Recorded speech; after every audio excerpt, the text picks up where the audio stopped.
2019 ఉద్యోగులను రెగ్యులర్ చేయాలని డిమాండ్ చేస్తూ సహకార సంఘం ఉద్యోగులు ఆందోళన చేపట్టారు.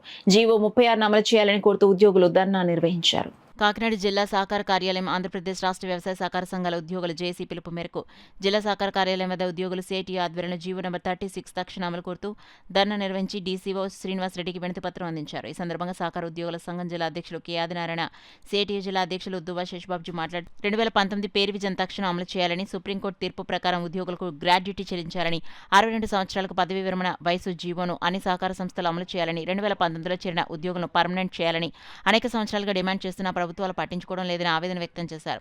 ఈ నెల 22న డీసీసీబీ బ్యాంక్ వద్ద జిల్లా ధర్నాను జయప్రదం చేయాలని ఉద్యోగులకు పిలుపునిచ్చారు. అప్పటికి రాష్ట్ర ప్రభుత్వం స్పందించకపోతే నిరవధిక సమ్మెకు వెనకడబోమని హెచ్చరించారు. కార్యక్రమంలో సిఐటియు జిల్లా ప్రధాన కార్యదర్శి చెక్కల రాజ్ కుమార్, సహకార ఉద్యోగుల సంఘం జిల్లా ప్రధాన కార్యదర్శి ఎస్ నర్సరాజు, జిల్లా కోశాధికారి జి అప్పలకొండ, జిల్లా కోశాధికారి జి అప్పలరాజు, అగ్రహారం రెడ్డి, చంటిబాబు, కోలంకి రాము, డి సుబ్బారావు, గోవిందరెడ్డి, చిట్టయ్య, ఒమ్మగి గణేష్ తదితర సంఘ నాయకులు, ఉద్యోగులు పాల్గొన్నారు. ఆనాటి నుంచి ఈనాటికి కూడా అమల్లోకి రాలేదు. మధ్యలో వైసీపీ వచ్చింది, ఇప్పుడు మళ్ళీ తెలుగుదేశం వచ్చింది. అయినా సరే అమల్లోకి రాలేదు. దాన్ని అమలు చేయాలని కోరుతున్నాం. రెండోది ఏంటంటే 62 సంవత్సరాలకి రిటైర్మెంట్ ఏజ్ పెరిగింది, కానీ దాన్ని అమలు చేయడానికి కొంతమంది వెనకాడుతూ ఉన్నారు. కోర్టుకు వెళ్తేనే అమలు జరుగుతున్నది. కోర్టుకు వెళ్తే కొందరికి అమలు జరిగింది కదా, దాన్ని దృష్టిలో పెట్టుకున్నా సరే మిగతా వాళ్ళకి అమలు చేయాలి కదా. అందుకని తక్షణమే దాన్ని ఏంటంటే అన్ని చోట్ల అమలు చేయాలని చెప్పి కోరుతున్నాం.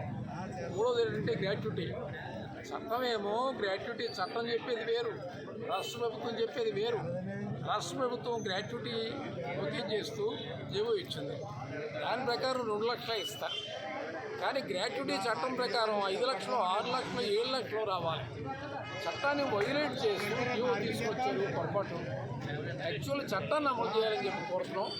వీటి మీద ఏంటంటే రాష్ట్ర వ్యాప్తి ఉద్యమం సరే, ఈ జిల్లాలో ఉన్న ఈ స్థానిక సంస్థల మీద ఏంటంటే స్ట్రగుల్ కంటిన్యూ చేస్తామని చెప్పి తెలియజేయాలి. సహకార సంఘాల్లో పనిచేస్తున్న ఉద్యోగులకు జీతభత్యాల విషయంలో సందిగ్ధం ఉన్నందున డ్యూటీ పద్ధతులు తొలగించి లాభ నష్టాలతో సంబంధం లేకుండా జీతభత్యాలు చెల్లించాలని మేము ఈ యొక్క డిమాండ్లతో సహకార సంఘాల ఉద్యోగులందరూ కూడా రాష్ట్ర వ్యాప్తంగా ఈ యొక్క ఉద్యమం పట్ల పట్టాం.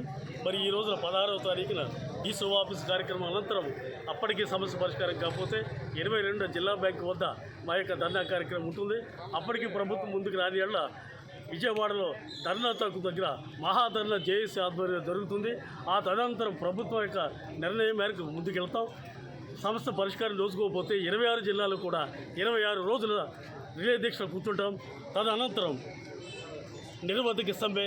అప్పటికీ పరిష్కారం కాకపోతే ఆమరణ దీక్ష కూడా వెళ్ళడానికి ముందుకి సిద్ధమవుతుందని చెప్పని ఈ విధంగా మా యొక్క యాజిటేషన్ కార్యక్రమం డిసైడ్ చేశాం. దీనికి ప్రభుత్వం సానుభూతితో స్పందించి తక్షణం పరిష్కారం చేయాలని చెప్పి మా యొక్క విజ్ఞప్తి. లేని ఎడల ప్రభుత్వం యొక్క ఈ సమస్యల పట్ల సానుకూలంగా స్పందించేంత వరకు కూడా మేము మా యొక్క యాజిటేషన్ ప్రోగ్రాం ముందుకు తీసుకెళ్ళి ప్రభుత్వం మెడలు ఉంచేంత వరకు కూడా ఈ కార్యక్రమాన్ని ముందుకు తీసుకెళ్తాం. సానుకూల పరిష్కారం కోసం మేము ముందుకెళ్తామని చెప్పి ఈ ద్వారా తెలియజేస్తాము. Thank you. నా పేరు కె ఆదినారాయణరావు, కాకినాడ జిల్లా సహకార సంఘాల ఉద్యోగి.